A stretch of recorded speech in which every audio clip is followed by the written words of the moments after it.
ವಿವಾದದ ಕೇಂದ್ರ ಬಿಂದುವಾಗಿದ್ದ ಭಾರತೀಯ ಕುಸ್ತಿ ಫೆಡರೇಷನ್ನ ಹೊಸ ಸಮಿತಿ ಅಮಾನತು. ಮುಂಬರುವಂತಹ ಎಲ್ಲಾ ಕಾರ್ಯಕ್ರಮಗಳು ಕ್ಯಾನ್ಸಲ್, ಕಾನೂನು ಹೋರಾಟ ನಡೆಸೋದಕ್ಕೆ ಸಮಿತಿ ನಿರ್ಧಾರ.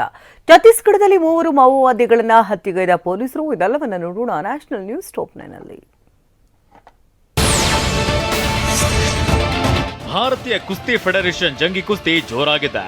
ರಾಷ್ಟ್ರೀಯ ಕುಸ್ತಿ ಫೆಡರೇಷನ್ ನೂತನ ಕಾರ್ಯಕಾರಿ ಸಮಿತಿ ವಿರುದ್ಧ ಸೆಟೆದು ನಿಂತಿದ್ದ ಕುಸ್ತಿಪಟುಗಳಿಗೆ ಕೊನೆಗೂ ಜಯ ಸಿಕ್ಕಂತಾಗಿದೆ. ಸಂಜಯ್ ಸಿಂಗ್ ನೇತೃತ್ವದ ಕುಸ್ತಿ ಫೆಡರೇಷನ್ನ ಹೊಸ ಸಮಿತಿಯನ್ನ ಕ್ರೀಡಾ ಸಚಿವಾಲಯ ಅಮಾನತುಗೊಳಿಸಿದೆ. ಭಾರತೀಯ ಕುಸ್ತಿ ಫೆಡರೇಷನ್ನ ಹೊಸ ಅಧ್ಯಕ್ಷರ ಎಲ್ಲಾ ನಿರ್ಧಾರಗಳನ್ನ ನಿಷೇಧಿಸಿದೆ. ಕೇಂದ್ರ ಸರ್ಕಾರದ ಈ ನಿರ್ಧಾರದಿಂದ ನೂತನವಾಗಿ ಆಯ್ಕೆಯಾಗಿದ್ದ ಸಂಜಯ್ ಸಿಂಗ್ ಅಧ್ಯಕ್ಷ ಸ್ಥಾನದಿಂದ ಇಳಿಯಬೇಕಿದೆ.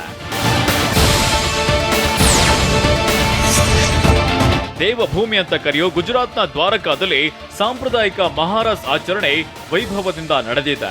ಈ ಸಮಾರಂಭದಲ್ಲಿ ಅಹಿರ್ ಸಮುದಾಯದ 37,000 ಮಹಿಳೆಯರು ಭಾಗವಹಿಸಿದ್ರು. ಶ್ರೀಕೃಷ್ಣನ ಆರಾಧನೆಯಲ್ಲಿ ಅಹಿರ್ ಸಮುದಾಯದ ಮಹಿಳೆಯರು ನೃತ್ಯ ಮಾಡಿ ಸಂಭ್ರಮಿಸಿದ್ರು. ಎಲ್ಲರೂ ಸಾಂಪ್ರದಾಯಿಕ ಉಡುಪುಗಳನ್ನು ಧರಿಸಿ ಶ್ರೀಕೃಷ್ಣನ ಮೂರ್ತಿ ಸುತ್ತಲೂ ವೃತ್ತಾಕಾರವಾಗಿ ನೃತ್ಯ ಮಾಡಿದ್ದಾರೆ. ಸೌರಾಷ್ಟ್ರದ ಬಹುತೇಕ ಎಲ್ಲಾ ಭಾಗಗಳಿಂದ ಅಹೀರ್ಗಳು ಈ ಕಾರ್ಯಕ್ರಮದಲ್ಲಿ ಭಾಗವಹಿಸಿದ್ರು.